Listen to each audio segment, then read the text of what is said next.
محمد رسول الله عليه صلاة الله وآله والأحبة لا إله إلا الله محمد رسول الله عليه صلاة الله وآله والأحبة Shine your mercy like the sun and be gracious as the earth.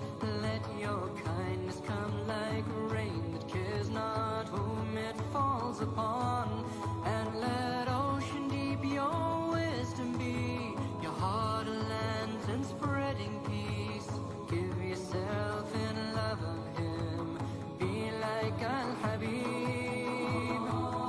And in your deepest need and in your deepest grief, call on him in humility. Place your trust in the one to whom creation turns. You'll find redemption and find peace. La ilaha illallah Muhammadun Rasulullah alayhi salatullah wa alihi wal ahibba. Be a blazing fire of truth, be a soothing balm of peace. With the light of your sincerity, break the clouds of tyranny. Let your faith be like a blessed tree, give your shade to all who seek. May your roots run true and deep, take your strength from Al-Habib. Ya Nabi salam alayk, Ya Rasul salam alayk, Ya Habib salam alayk, salawatullah alayk. I know that certainty will bring tranquility, contentment with Allah's decree. Give thanks for all that comes, be patient and know that someday you will return to Him.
Kita masih lagi diberikan keizinan oleh Allah Subhanahu Wa Taala untuk menyambung kembali dalam program kita, iaitu program Siraman Rohani dari Risalah Cahaya.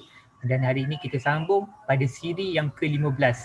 Kita sudah pun masuk ke siri yang ke-15 dan insya-Allah hari ini kita masih lagi bersama dengan Al-Fadhil Ustaz Jalal Akar bagi membicarakan topik yang baru pada hari ini, iaitu ikhlas, susah, mudah atau susah. Begitu Ustaz Ya. Okay, baik. Jadi itulah kita sering dengar perkataan ikhlas tu kan. Jadi sebenarnya ikhlas ni susah ke mudah? Jadi untuk kita mengetahui bagaimana ikhlas tu, jadi insya-Allah hari ini kita akan dengar kupasan daripada Ustaz Jalal Akar. Jadi sebelum tu saya mohon kepada yang sedang menonton di Facebook Pusat Islam Muslim yang sedang menonton live, mohon untuk kongsikan, share kepada rakan-rakan dan keluarga supaya sama-sama kita memperolehi manfaat pada pagi ini insya-Allah. Jadi sama-sama kita niatkan pengajian kita pada pagi ini lillahi ta'ala insya-Allah. Jadi tanpa membuang masa, saya menyerahkan majlis kepada Al-Fadhil Ustaz untuk meneruskan insya-Allah. Boleh tafadhal mashkura. Terima kasih banyak saudara Amirul. Bismillahirrahmanirrahim. Alhamdulillahi Rabbil Alamin. Wassalatu wassalamu ala ashrafil anbiya'i wal mursalin wa ala alihi wa sahbihi ajma'in. Allahumma rabbi shrah li sadri wa yassir li amri wa hlul 'uqdatam min lisani yafqahu qawli. Rabbana la tuzigh qulubana ba'da idh hadaytana wa hab lana min ladunka rahmatan innaka antal wahhab. Assalamualaikum warahmatullahi wabarakatuh. Setinggi-tinggi kesyukuran kehadrat ilahi dan banyak selawat ke atas junjungan Nabi Muhammad sallallahu alaihi wasallam. Hadirin hadirat yang dirahmati Allah, saya mengucapkan selamat pagi kepada semua. Semoga hari ini lebih bahagia daripada sebelumnya. Mudah-mudahan kita beristiqamah dalam meneruskan kehidupan kita di dunia yang fana ini. InsyaAllah mudah-mudahan kita memperolehi keikhlasan dalam setiap amalan kita dan semoga kita memelihara, dengan izin Allah kita memelihara ikhlas dalam diri kita itu. Semoga kita masuk kubur dengan penuh keikhlasan insyaAllah. Jadi seperti dinyatakan tadi, tajuk kita pada pagi ini, ikhlas tu mudah atau susah kan? Tapi untuk memahami mudah ke susah ke, kita kena tahu apa itu ikhlas kan? Tentang ikhlas kena kita tengok secara secara menyeluruh kan? Apa itu ikhlas dan macam mana boleh kita memperolehi, macam mana kita boleh jaga dan macam mana juga kita boleh menghindarkan diri daripada perkara-perkara yang merosakkan keikhlasan itu. Dan kita sedia maklum juga kadang-kadang dalam kesusahan sebenarnya ada kemudahan. Dan tak semestinya mudah tu macam indah.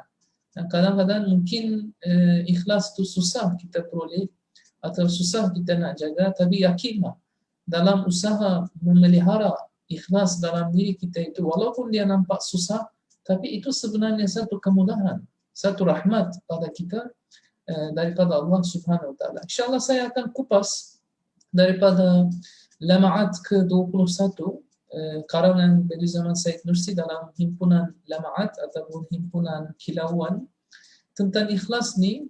Jadi Bediüzzaman dia mula bila beliau karang risalah ini, dia kata risalah ini paling kurang perlu dibaca sekali dalam 15 hari. Kita tengok beliau ada 130 risalah, tapi tidak ada peringatan seperti ini. Dalam antara risalah-risalah beliau, tidak kita nampak ada peringatan perlu dibaca 15 hari sekali sekurang-kurangnya. Tak ada.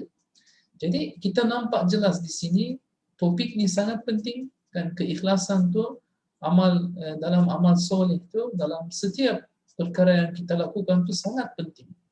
Sebab tu untuk kita memperingati kan kelebihan dia, untuk kita ingat macam mana pentingnya kan ikhlas, fadilat dia. So Said Nursi dia ajak anak murid dia untuk mereka baca. Siapa baca risalah Nur ni, dia kata 15 hari sekali kan kena baca. Jadi kalau nak baca hari-hari pun tak ada masalah. Dia tidak membosankan, masih dia memberi ketenangan, memberi kefahaman yang baru. Tapi insyaAllah hari ini bukanlah saya baca teks kan semua, hanya saya akan insyaAllah ringkaskan serba-serbi. Buat rumusan lah. Ini kira sedikit rumusan supaya kita faham jelas ikhlas tu mudah ke susah, macam mana kita dapat ikhlas tu kan. So saya mula dengan makna ikhlas. Hati suci tidak menipu dan tidak berpura-pura. Kan? Hati yang suci kan, macam ikhlas, khalas dalam kita membereskan atau kita mengetepikan selain daripada Allah kan. Tujuan kita dalam hati kan, hati itu kita tengok niat kan, qasdul qalb Kita punya hati itu kalau ada sesuatu keinginan, tujuan, niat tu, jadi kalau dia demi Allah, kalau kerana Allah Subhanahu Wa Taala punya keredaan, so itu dipanggil ikhlas dalam hati itu. Dia tidak berpura-pura, dia memang jujur, dia tenang kan, dia hanya buat sesuatu kerana Allah. Meninggalkan amal kerana manusia adalah riya, meninggalkan amalan kerana manusia adalah riya, dan beramal kerana manusia adalah syirik. Ini kata seorang ulama kan, seorang waliullah, Abu Ali Fudail bin Iyad. Beliau kata, kalau kita meninggalkan sesuatu kerana manusia itu riya, dan beramal kerana manusia syirik. Manakala ikhlas itu ialah apabila Allah menyelamatkan kamu dari kedua-duanya. Kalau dalam hati kita ini tidak ada riya dan syirik, bersihkan hati, so itulah dia ikhlas, insyaAllah. So ada juga yang kita baca dalam surah Al-Kahfi, Astagfirullah billah, Bismillahirrahmanirrahim. فَمَنْ كَانَ يَرْجُو لِقَاءَ رَبِّهِ فَلَا يَعْمَلْ عَمَلًا صَالِحًا وَلَا يُشْرِكْ بِعِبَادَةِ رَبِّهِ أَحَدًا. Barang siapa yang mengharapkan perjumpaan dengan Tuhannya, maka hendaklah ia mengerjakan amal yang soleh dan janganlah ia mempersekutukan Allah dalam ibadahnya dengan sesuatu. Ya, jadi maknanya kalau kita tengok apa syarat kita berjumpa Allah Subhanahu Wa Taala, kan Nabi Sallallahu Alaihi Wasallam sudah khabarkan pada kita, kita akan berjumpa dengan Allah di syurga nanti. Kan? Semua orang akan bertemu dengan Tuhan dia. Jadi syarat dia beramal soleh, lepas iman kan beramal soleh, kemudian ikhlas, tidak syirik dalam ibadah. Amal tu kena dia suci juga. Kan halakan nas illa al-alimun wa halakal alimun illa al-amilun wa halakal amilun illa al-mukhlisun wal mukhlisuna ala khatarin azim. Ini satu mutiara kata ataupun mafhum satu hadis Nabi SAW lah, bukan mungkin matan hadis tapi mafhum daripada hadis. Maksudnya semua orang sudah binasa kecuali orang berilmu. Orang berilmu juga sudah binasa kecuali orang beramal. Orang beramal pun sudah dibinasakan oleh kecuali orang yang ikhlas. Orang ikhlas pun dia kata dalam keadaan bahaya. Yani susah dia kan dia nak jaga keikhlasan tu. Maknanya tengok daripada ilmu, kemudian amal, daripada amal ke ikhlas, daripada ikhlas tu kita tengok kan macam mana puncak ibadah. So ikhlas dia macam seperti Sayyidina Abu Bakar Siddiq radhiyallahu anhu berkata, dia kata bila ditanya apa itu Islam, Sayyidina Abu Bakar Siddiq radhiyallahu anhu ditanya apa itu Islam, dan beliau menjawab, dia kata Islam itu seperti rumah, kediaman rumah. Seperti mana dia ada tiang dia, kan ada bumbung dia, kan. Tiang Islam itu adalah solat dan bumbungnya puasa. Dia kata bumbung dia puasa dan dia tambah. Katanya yakinlah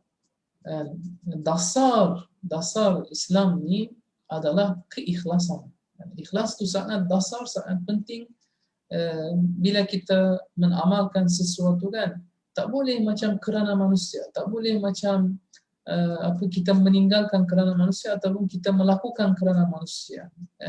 Dia dua-duanya itu dia penyakit bagi kita.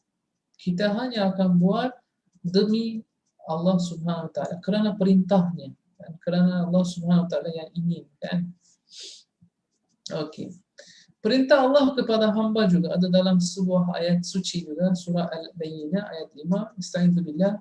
وَمَا أُمِرُوا إِلَّا لِيَعْبُدُوا اللَّهَ مُخْلِصِينَ لَهُ الدِّينَ حُنَفَاءَ وَيُقِيمُوا الصَّلَاةَ وَيُؤْتُوا الزَّكَاةَ وَذَلِكَ دِينُ الْقَيِّمَةِ. Dan tidaklah diperintahkan beribadah melainkan dengan mengikhlaskan ibadah kepadanya melalui agama yang suci, lantas mereka mendirikan sembahyang serta memberi zakat. Dan yang demikian itulah agama yang benar. Ya. Jadi nampak jelas kepentingan ikhlas, kan?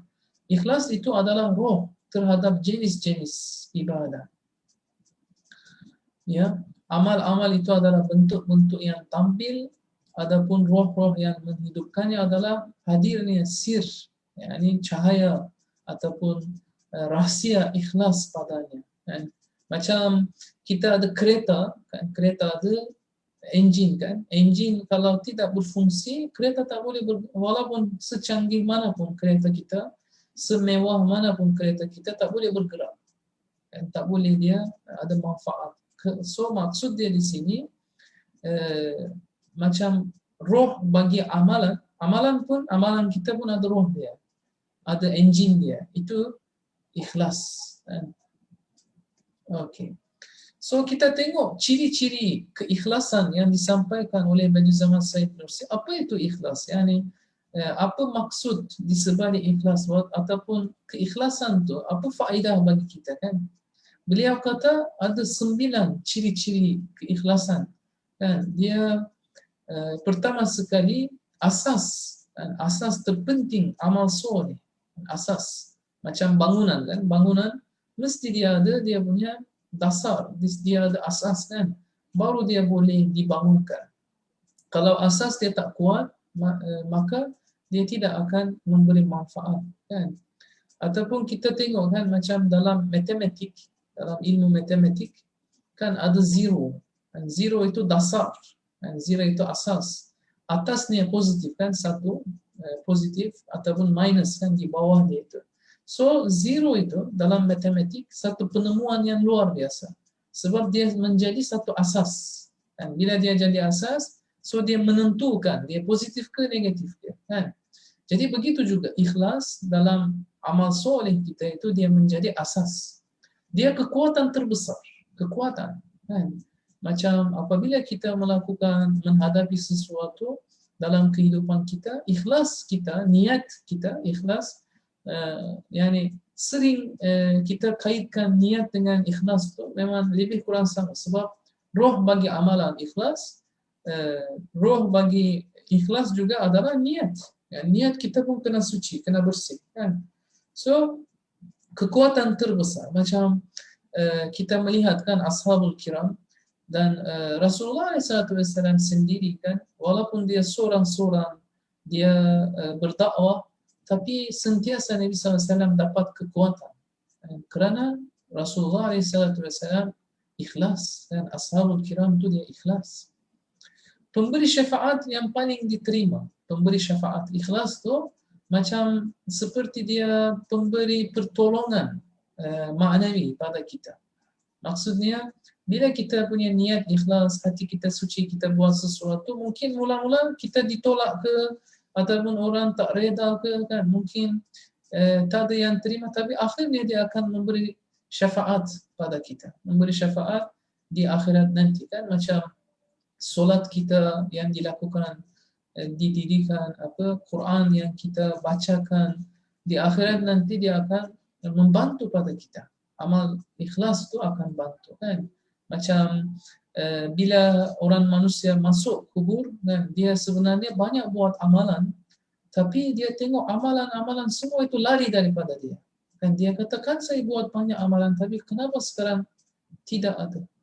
Sebab dia buat semuanya bukan kerana Allah, dia buat kerana nafsu atau kerana orang lain bertepuk tangan dia, kerana dia menumpu pada pemerhatian orang lain, kan? Dia cari kedudukan, dia cari manfaat syakhsiyah, peribadi, kan, mementingkan diri. Sebab tu dia buat amalan tu. Dia macam pura-pura, dan dia pura-pura.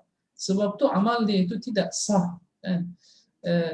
Hadirin hadirat yang saya hormati, bayangkan kita ada satu bilik seisi dengan duit wang ringgit yang lama punya, mungkin 100 tahun lalu punya wang ringgit, yang seisi, kan, bilik ini.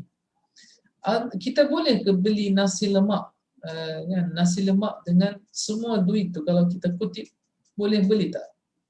Tak boleh, kan, sebab dia expired. Sebab dia yani walaupun dia banyak, kan, penuh, bilik kita ini penuh dengan duit, tapi duit yang lama, kan, duit tu, kan, kita kumpul semua pun mungkin tidak ada nilai RM1, RM2 hari ini. So sama seperti itu juga. Amal itu yang penting bukan banyak. Amal yang penting kita melakukannya dengan keikhlasan. So ikhlas yang ketiga itu Imam Nursi kata noktah persandaran terkukuh. Semua orang kan cari persandaran di dunia ini.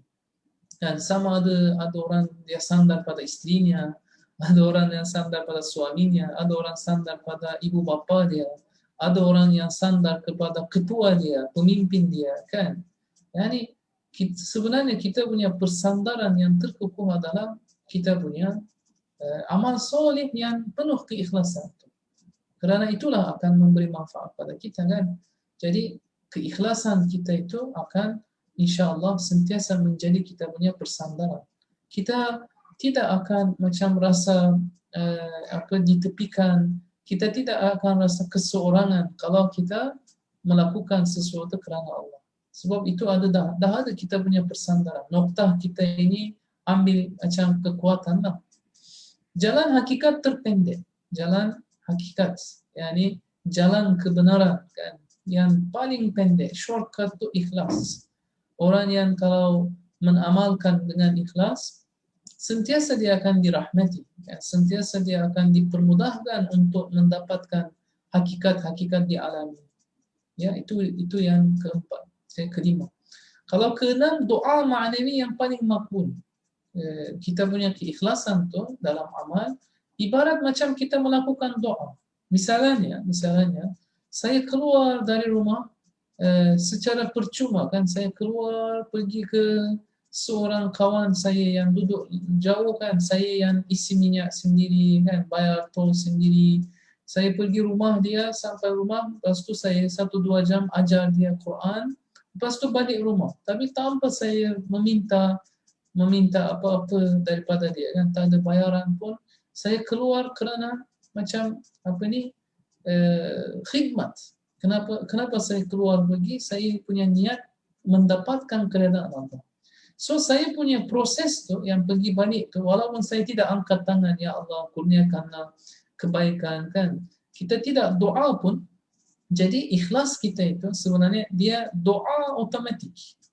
Doa ma'nawi maksud di sini doa yang otomatik. Tak semestinya kita angkat tangan macam basahkan lidah pun. So kita punya proses yang tadi itu, kan, kita gerak kerana Allah tu, dia akan jadi doa. Jadi keikhlasan kita itu sebenarnya doa. Maksudnya bila kita berikhlas, jadi kita seolah-olah kata, ya Allah, redalah denganku. Ya Allah, aku hanya milikmu. Ya Allah, aku hanya memerhatikan mendapatkan keredaanmu. Itu yang ikhlas. Wasilah tujuan paling berkaramah. Wasilah tujuan paling berkaramah. Karamah ni kan selalu orang waliullah kan buat. Tapi niat khalis pun, kalau kita punya niat itu ikhlas, kadang-kadang kita nampak karamah dia. Bukanlah seperti waliullah, tapi dia jadi wasilah tujuan. Yani wasilah untuk tujuan kita. Contoh dia, kita nak dapat masuk universiti, kan, kita bersungguh-sungguh belajar, dan kita punya niat tu, kita bukanlah cari duit sahaja, bukan sekadar kita nak dapat duit, bukan sekadar kita nak dapat kedudukan, kan, kita ini mahu belajar kerana umat, kan, kita nak mahu berkhidmat umat. So saya dengar cerita-cerita para pelajar, para mahasiswa, kan, yang ada ikhlas, Masya Allah, sangat dia paling dia berkaramah lah. Contohnya, tuan-tuan, saya nak kongsi satu kisah lah di sini. Ada seorang pelajar yang keluar daripada rumahnya di Burkina Faso, kan, ada satu negara Burkina Faso, dia nak pergi ke Sudan, negara Sudan untuk belajar. Tapi masa itu dia tidak ada kenderaan, kan, jauh sangat perjalanan dia itu. Beberapa negara dia akan ada sempadan, dia baru nak ke sana.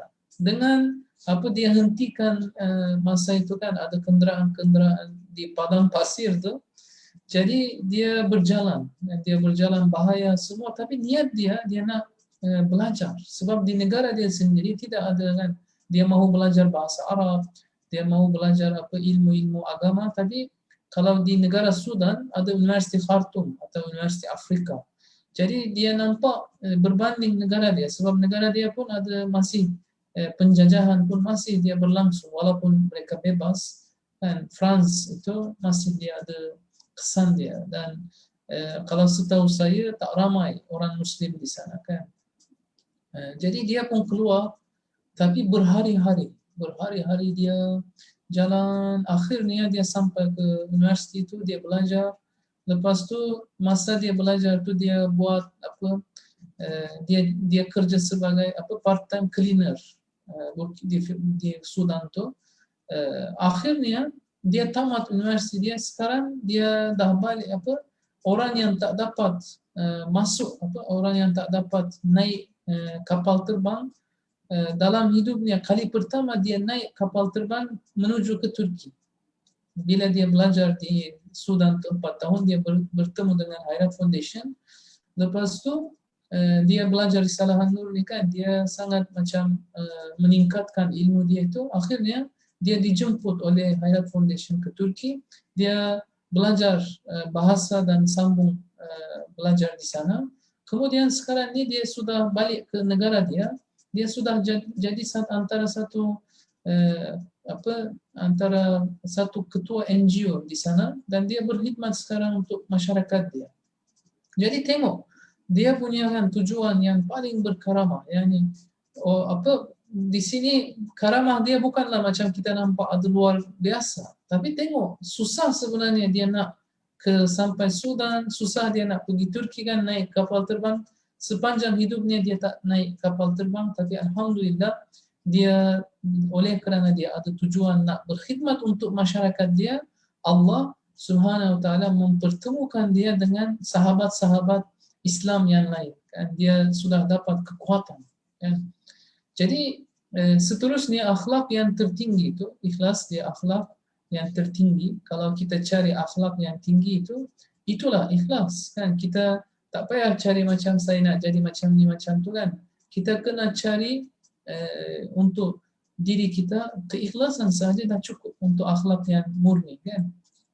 Ubudiyah, pengabdian yang termurni, urusan dunia, di urusan dunia terutamanya dalam amalan ukhrawi adalah keikhlasan. Jadi ikhlas tu, hadirin hadirat semua, kita perlu bukan sekadar dalam ibadah, kan.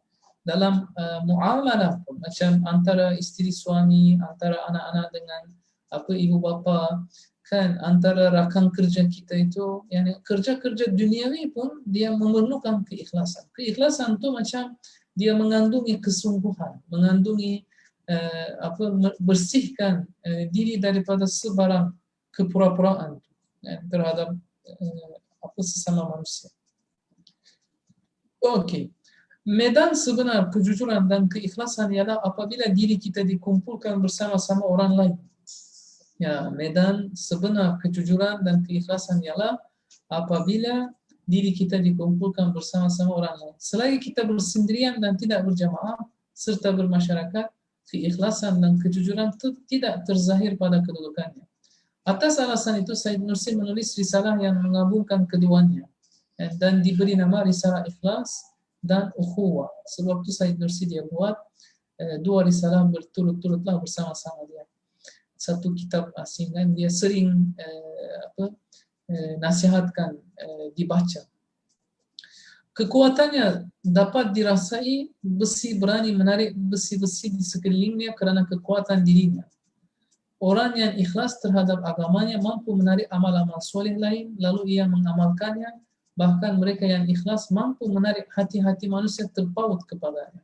Macam besi berani ataupun magnet ke panggilnya. Dia orang-orang ikhlas tu akan tarik orang ikhlas yang lain. Yani mereka akan kumpul sama-sama. Jadi pentingnya dalam masyarakat dan dalam social life kita itu kita ikhlas. So kita nampak ada 3 kewajipan orang Muslim terhadap konsep ikhlas ni. Yang pertama sekali untuk memperolehinya. Sebab kita tak boleh sebut saya ini orang ikhlas. Kita boleh sebut dalam amalan ini saya ikhlas. Jadi indikator kita ini ikhlas, kita hanya boleh tengok amalan kita itu. Amalan kita itu kalau kita buat kerana Allah, So itulah indikator dia. Yani orang lain tak boleh nampak, orang lain tak boleh tahu kita ini ikhlas ke tak. Dan dia berdasarkan amalan, bukan berdasarkan secara keseluruhan kita ini dah jadi orang ikhlas. Kalau setiap amal kita buat ikhlas, barulah kita akan jadi orang ikhlas. Sebab kadang-kadang ada amal yang kita buat ikhlas, ada amal yang kita buat dengan mungkin nauzubillah min dzalik, dengan riya. Mungkin kita buat kerana manusia, kan? So macam mana kita boleh kata saya ini orang ikhlas? Kebanyakan amalan mungkin ada ikhlas, tapi ada juga yang tak ada ikhlas. Oleh itu, sebagai mukmin kita perlu hari-hari, kan? Hari-hari kita perlu memperoleh. Dan kita punya tujuan nak memperolehi keikhlasan itu. Jangan kata saya ini dah ikhlas, banyak amal saya buat kerana itu tanda kita tak ada ikhlas. Kan?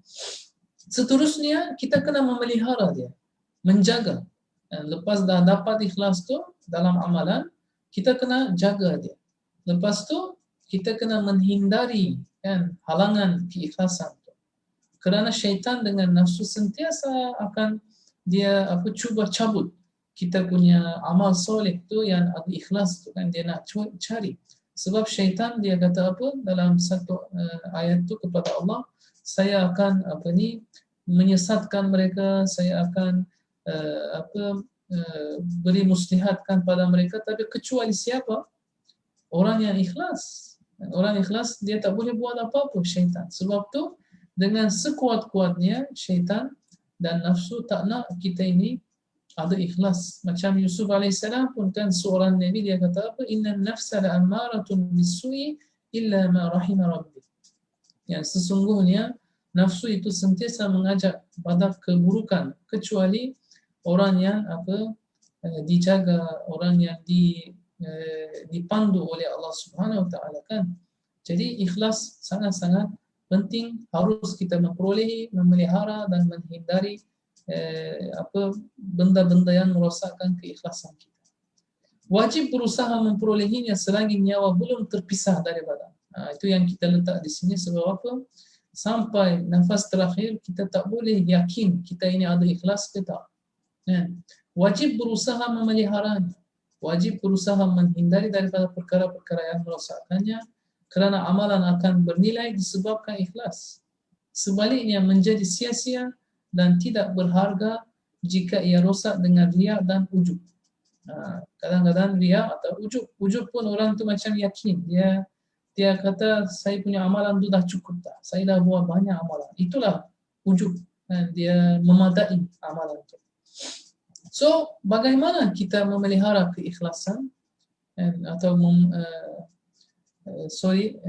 kita dulu akan masuk memperoleh, kan? So, untuk memelihara memperoleh, Badiul Zaman dia bagi prinsip atau dustur untuk memperoleh keikhlasan.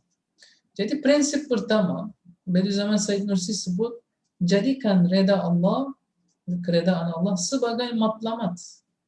Okey, mesti kita buat sesuatu ada matlamat, kan? Kadang-kadang ada orang dia punya matlamat keduniaan. Dan matlamat dia itu dia akan dapat yang tu. Kan? Macam Rasulullah SAW kata apa? Siapa berhijrah kerana Allah, memang dia berhijrah kepada Allah. Kalau orang berhijrah kerana perempuan, dia akan berhijrah kepada perempuan. Dan orang berhijrah kepada ladang-ladang kurma, dia akan dapat itu. Yani, semua orang ada matlamat, ada target, kan, bila dia melakukan sesuatu. So dalam setiap amal perlu ada keredaan Allah dahulu. Di mana sahaja kita berada. Mungkin antara kita ada yang pensyarah, ada yang ketua jabatan, kan. Betul kita buat kerja itu untuk sara hidup. Tapi sara hidup itu matlamat kita ke? Ataupun mendapat keuntungan itu bukan matlamat utama. Sebenarnya bagi seorang Muslim, matlamat yang paling tinggi keredaan Allah, bukan manfaat. Kalau kita tengok falsafah Barat atau pemikiran Barat, mereka punya matlamat dalam hidup itu nafsu, ataupun kita kata pragmatisme, kan. Yani apa yang bermanfaat bagi saya, itu dia punya matlamat. Tapi bagi seorang Muslim, dia tidak akan tak kisah dia dapat untung banyak atau kurang, lebih atau sedikit, dia akan tengok saya dah mencapai keredaan Allah. Itu yang matlamat utama.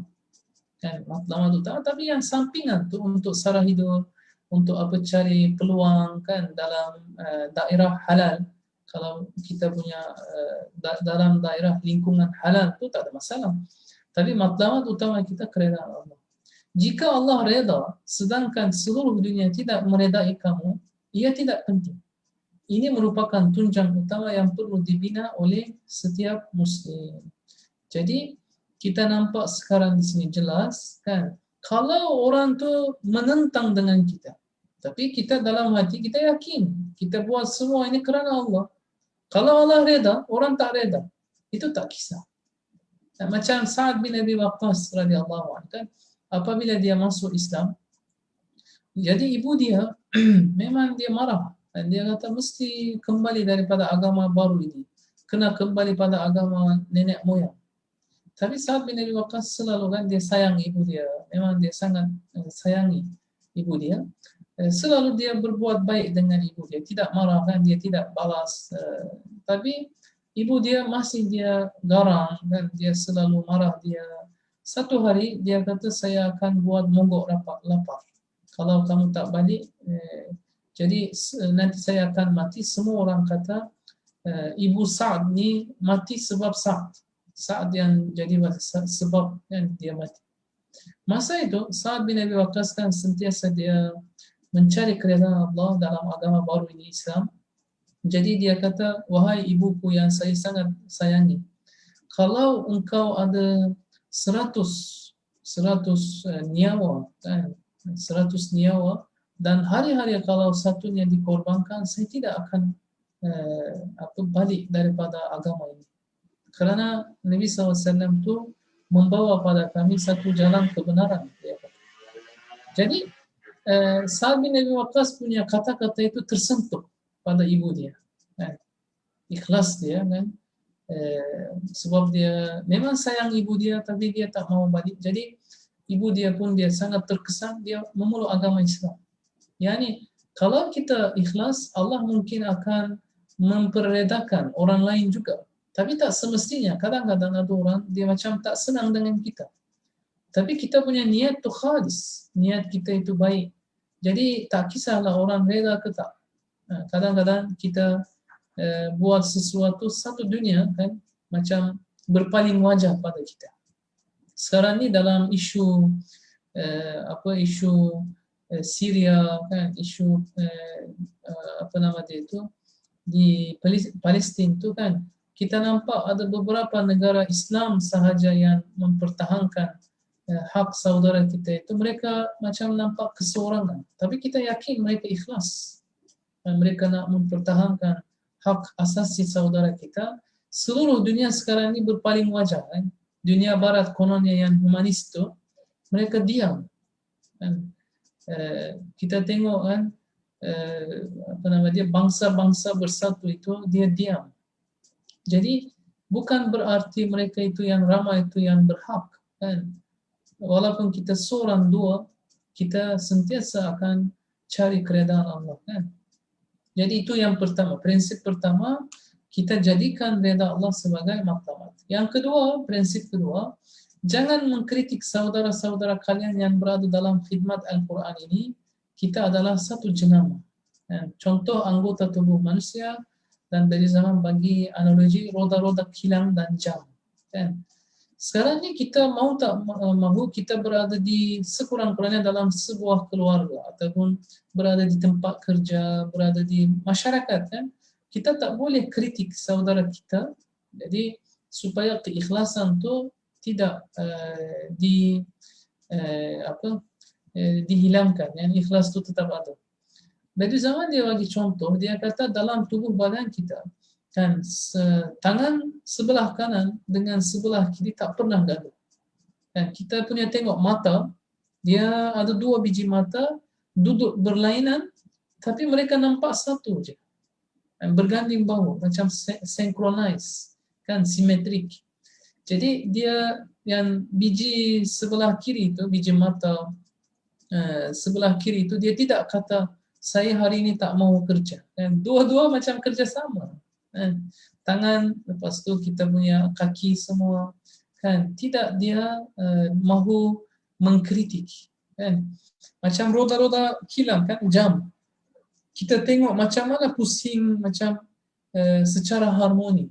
Kan ada keharmonian dalam pergerakan mereka itu. Tidak mengkritik, tidak macam menyalahkan sesama lain. Kan? Itu penting juga dalam kita memperolehi dan menjaga keikhlasan. Yang ketiga, ketahuilah seluruh kekuatan kita berada dalam keikhlasan dan kebenaran. Benteng gaib terkuat. Yani kita kena yakin kekuatan kita sebenarnya dalam kita punya niat ikhlas tu. Jangan kita rasa apa ini saya tidak ada sokongan, saya ini hanya pegawai biasa kan, saya bukanlah ketua di satu apa, bukan saya pengarah kan. Jadi saya tak ada kuat. Tak, sebenarnya yang kuat tu bukan orang berkuasa. Kan? Orang kuat tu sebenarnya orang yang ikhlas. Rasulullah SAW 3 tahun diserang kan, 3 tahun mereka buat boykot kan, tak boleh masuk makanan tu ke dalam Makkah. Tapi Rasulullah SAW tak pernah berundur kan, sebab kekuatan dia itu dalam keikhlasan dia, dalam kebenaran tu. Orang yang kuasa itu, orang yang ada posisi itu bukan dia benar. Yang benar tu sebenarnya berkuasa. Nah, dalam agama kita, dan siapa benar, macam kita tengok Sayyidina Ali masa dia khalifah, dan dia naik mahkamah dengan seorang Yahudi. Sayyidina Umar radhiyallahu anhu pun sama juga. Ada kes mereka itu kan naik mahkamah bersama. So tengok macam mana Islam tu kan mementingkan kebenaran tu sebenarnya kekuatan. Bukan jawatan kita itu yang menentukan kita punya kekuatan. Okey, yang prinsip keempat dan terakhir insyaAllah, menanggap semua keistimewaan saudara kalian adalah pada pribadi kalian dan kelebihan mereka adalah sebahagian diri kalian. Macam sukar kan benda ini, kita sebenarnya satu badan kan, kita sebut tadi kita satu jenama kan. Jadi bila kita nampak keistimewaan pada saudara kita, kalau ada yang berjaya, kita kena berbangga. Kena berbangga sebab kita satu je. Kita anak-anak Adam AS kan. Kita ini janganlah macam iri hati kan, jangan macam kita hasad dengki. Sebab saudara kita itu yang melakukan sesuatu, dia buat atas nama kita punya syarikat, atas nama kita punya jenama, atas nama kita punya mungkin organisasi. So kita pun akan dapat keistimewaan. Jadi Ali kebuat, Aisyah kebuat, Fatimah kebuat, saya kebuat, tak ada beza. Kita kena menanggap semua keistimewaan mereka seolah-olah macam keistimewaan saya, kelebihan saya. Itu pun satu prinsip yang diutarakan oleh Said Nursi. Dan berbangga dalam keadaan bersyukur dengan kemuliaan saudara-saudara. Fanafil ikhwan kan, dalam macam tariqah ada fanafil syekh, fanafil rasul kan, fanafillah, yani menfanakan dirinya, menghabiskan dirinya dalam syekhnya dulu peringkat pertama, kemudian dalam Rasulullah SAW dan akhirnya pada Allah. Ada berperingkat. So kita pada zaman dia kan target dia anak murid dulu, dia kata kena ada fanafil ikhwan. Kita kena berbangga dalam keadaan bersyukur dengan kemuliaan saudara kita. Kita kena menfanakan diri dengan sahabat kita. Seperti sahabat para Ansar dengan Muhajirin kan. Macam mana Ansar tu memeluk kan saudara-saudara yang baru berhijrah ke Madinah, mereka kan sanggup memberi mereka punya tanah kan, mereka kongsi semua harta mereka itu dengan para Muhajirin. Mereka sudah memfanakan diri mereka dengan sahabat mereka. So itulah prinsip yang kita kena ambil juga. Dan jangan kita macam mementingkan diri sahaja. Jangan kita fikir manfaat pribadi kita sahaja kan. Kita kena fikir manfaat orang lain, so kita pun akan dimuliakan. Jangan risau. Kita kalau memberi, kita akan mendapat. Yani, orang sangka bila saya beri, saya akan hilang. Tak. Orang yang beri, tak pernah dia hilang. Sebab dia tidak beri daripada diri dia. Dia beri daripada poket, mungkin saya boleh kata apa, poket rahmat tu. Daripada apa, lautan rahmat dia bagi, bukan daripada diri dia. Sebab harta semua, kita punya tenaga semua dari Allah, bukan daripada diri. Okey. Kemudian dari zaman bagi satu contoh juga, dia kata kalau 3 alif, huruf alif ataupun 3 nombor 1 itulah, kalau duduk asing-asing, kan nilai dia hanya 3. Tengok macam kita buatkan proses tambahan tu. Dia duduk apa, bawah demi bawah. Tidak dia berganding bahu. Kalau bila dia berganding bahu, nilai dia berapa? 111. Tengok macam mana kan? So kalau dalam masyarakat, kalau kita berganding bahu, kita walaupun 3 orang, kan, Ali, Ahmad, Muhammad, kan 3 orang lain-lain, tapi bila bersatu padu, nilai mereka bukan 3 lagi. Mereka sudah jadi 111. Itulah kekuatan ikhlas. Ya. Kalau 4 duduk asing-asing, nilai dia hanya 16. Tapi kalau 4 ini kalau berganding bahu, so dia 4,444 kekuatan. Contohnya ada satu kumpulan mereka 4 orang. Ada satu kumpulan lagi 4 orang, sampai 4 grup. Jadi 4 grup yang mengandungi 4 orang tu, kalau mereka duduk sama-sama, kalau berganding bahu di atas satu barisan, so nilai mereka akan jadi 4,444. Masya Allah. Tengok sejarah. Dan beberapa orang, 3-4 orang, kadang-kadang mereka membuka satu kota. Dan mereka jadi wasilah untuk masukkan tentera Islam ke dalam kawasan tersebut. So pentingnya kan. Bagaimana kita nak menjaga keikhlasan pula? Kan? Yang pertama sekali Imam Nursi dia sarankan pada kita rabitatul maut, yani memikirkan kematian. Kalau orang nak jaga keikhlasan, kita kena sering kali ingatkan Nabi SAW sabdakan fakthiru zikra hadimul ladzat, yani perbanyakkanlah mengingati kematian yang merosakkan kelazatan tu kan. Zikrul maut akan melahirkan keikhlasan. Kerana mengingati kematian mampu memutuskan panjang angan-angan. Kerana kesan tulul amal itu, tulul amal, angan-angan kita yang selalu timbul, boleh mencederakan keikhlasan dan membawa ke arah riya dan cinta dunia serta mementingkan diri.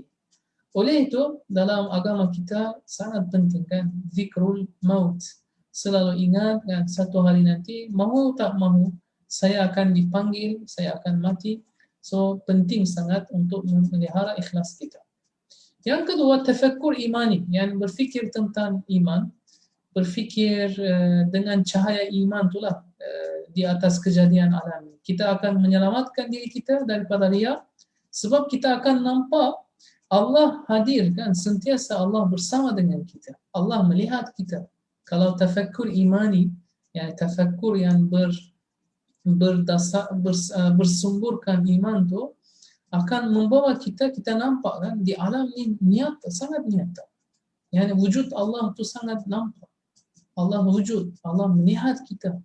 So dia kita akan melupakan perasaan-perasaan hati yang merosakkan, lalu menumpukan penjagaan keikhlasan melalui tafakkur iman, bahawa Allah sentiasa hadir dan melihat kita.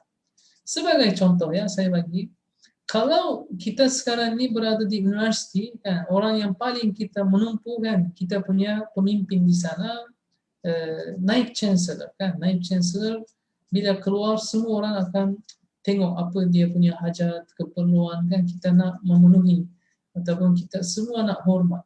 Tapi bila macam dalam satu halayak ramai ada naib chancellor, tiba-tiba Perdana Menteri Malaysia yang turun di halayak ramai yang sama itu, semua orang punya tumpuan akan pergi kepada siapa? Perdana Menteri.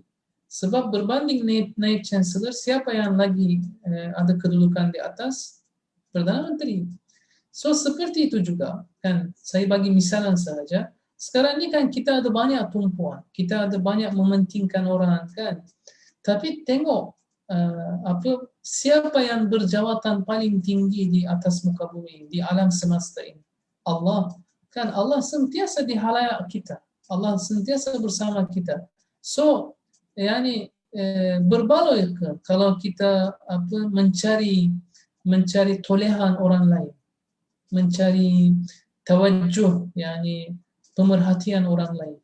Sebenarnya Allah cukup bagi kita sebab Allah Perdana Menteri alam semesta ini. Allah Subhanahu wa taala menciptakan kita dan memelihara kita. Okey. Pasti ada halangan kan, kalau macam mana nak menghindarkan diri kan, ada 3 halangan yang merosakkan keikhlasan yang perlu dihindari. Okey, bila kita tanam sayur akan tumbuh bersama-sama rumput. Kan? Tetapi bila kita tanam rumput, sayur tidak akan muncul. Kan? Ini kata-kata kalam kibar lah, Mutiara kata kan. So, kita nampak apa yang menghilangkan atau macam mengancam ikhlas tu persaingan. Persaingan antara saudara-saudara dan persaingan yang muncul dari sudut manfaat maddiyah, yang duniawi, antara saudara-saudara merupakan punca utama yang merosakkan keikhlasan. Kita kena hentikan persaingan antara sahabat-sahabat Islam kita kan. Persaingan yang berlumba-lumba itu jangan salah faham. Berlumba-lumba boleh. Kita berlumba-lumba untuk buat kebaikan, tapi tak boleh kita macam buat persaingan yang keras tu kan. Kita buat persaingan macam saya kena ke hadapan, saya kena mendapatkan manfaat itu kan. Macam dua orang memacakkan matanya ke arah yang sama. Itulah persaingan yang merosakkan keikhlasan. Jadi melatih sifat keikhlasan dengan 2 perkongsian. Kita kena melatih sifat keikhlasan dengan 2 perkongsian. Satu, perkongsian harta dengan perkongsian kerja. Kita tengok kan ada syarikat bila mereka sama-sama keluarkan harta mereka kan, mereka invest bersama, so mereka dapat satu keuntungan yang besar.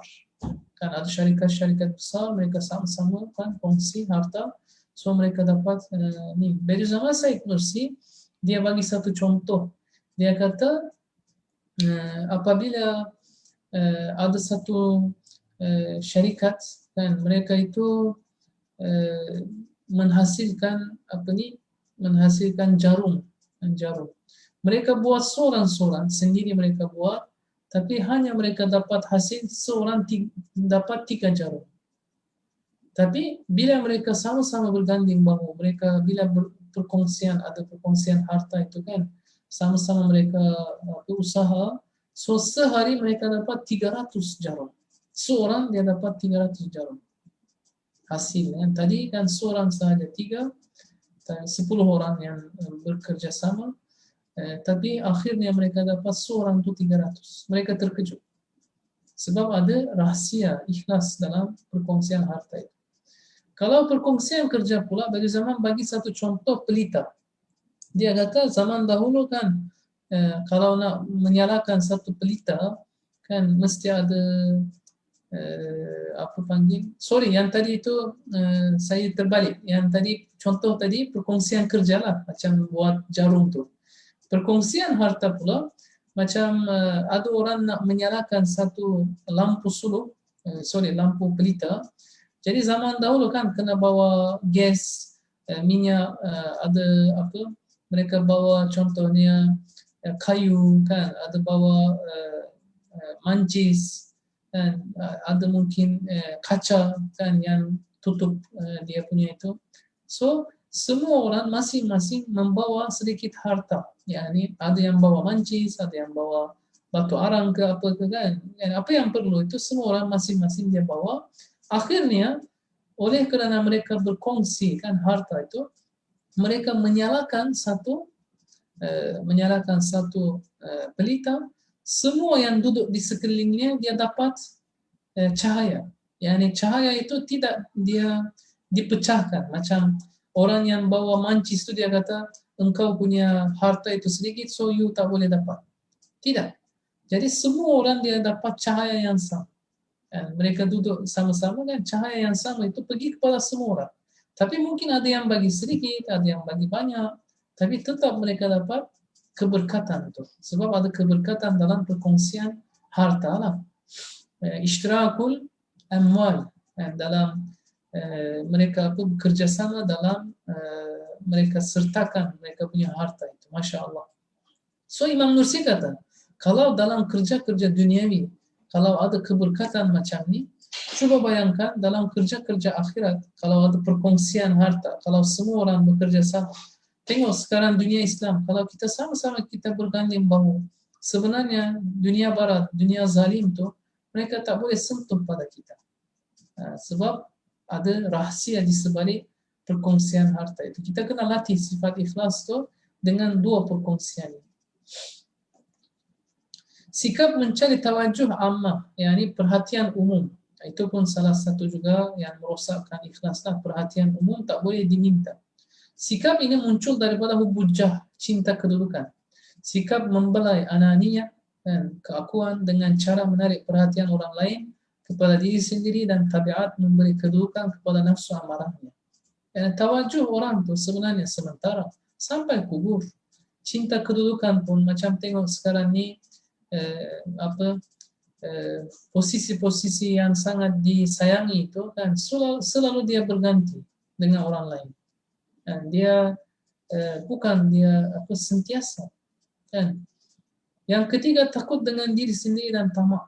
Dari zaman dia habiskan dengan ini yang merosakkan tu, dia takut dan tamak.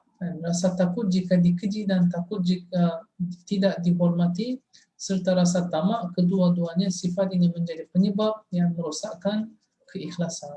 Semoga Allah Subhanahu Wa Taala memelihara kita lah daripada merosakkan keikhlasan. Jadi kesimpulannya untuk hari ini, kita boleh menyebut bahawa memperolehi keikhlasan itu tidak mudah, tapi di samping itu tidak susah juga.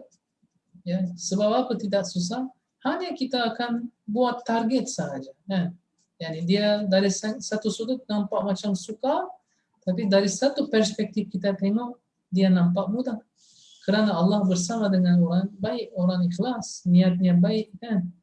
Okey, kalau kita tengok pula memelihara ikhlas itu susah atau mudah? Dan memang susah kita nak pelihara ikhlas itu, tidak mudah sangat. Lepas tu kita tengok pula kan menghindarkan diri daripada perkara-perkara yang merosakkan ikhlas itu susah ke mudah? Memang dia susah, tapi dari segi satu perspektif dia mudah kalau kita tahu tips ni. Dan insyaAllah, jadi saya harap semua yang kita berkongsi pada hari ini insyaAllah akan permudahkanlah kita punya psikologi, kita punya insyaAllah cara memandang kan, kita punya pandangan alam insyaAllah. Itu sahaja sekadar ini dahulu daripada saya. Jadi saya serahkan kepada insyaAllah pengurusi majlis kita. Assalamualaikum warahmatullahi wabarakatuh. Waalaikumsalam warahmatullahi wabarakatuh. Jazakallahu khair wa barakallahu fiik. Diucapkan kepada Al-Fadhil Ustaz di atas kupasan berkenaan dengan ikhlas susah ataupun mudah yang dipetik daripada Risalah Cahaya Syed Badi'uzzaman An-Nursi. Jadi daripada pengajian tadi kita dapat pengetahuan tentang berkenaan dengan betapa pentingnya ikhlas yang merupakan ruh ataupun enjin kepada amalan kita. Maka itulah seperti yang disimpulkan oleh Al-Fadhil Ustaz tadi, ikhlas ni dia susah tapi dalam masa yang sama dia mudah juga. Jadi itulah kita yang perlu mencari dan bersungguh-sungguh. Jangan nak tunggu ikhlas baru nak buat baik Ustaz. Betul.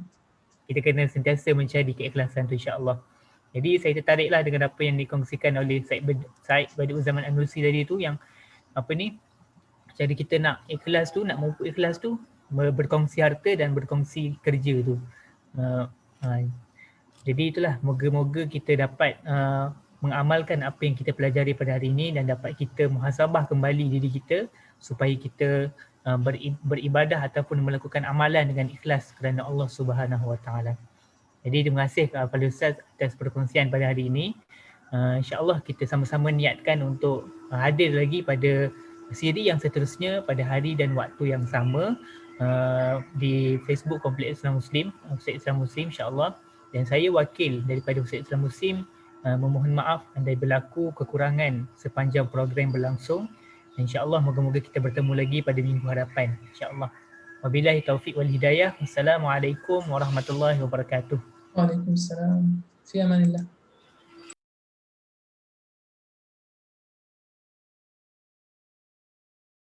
شكرا يا ربي شكرا هديت قلبي شكرا نورت دربي شكرا شكرا يا رب شكرا يا ربي شكرا هديت قلبي شكرا نورت دربي شكرا شكرا يا رب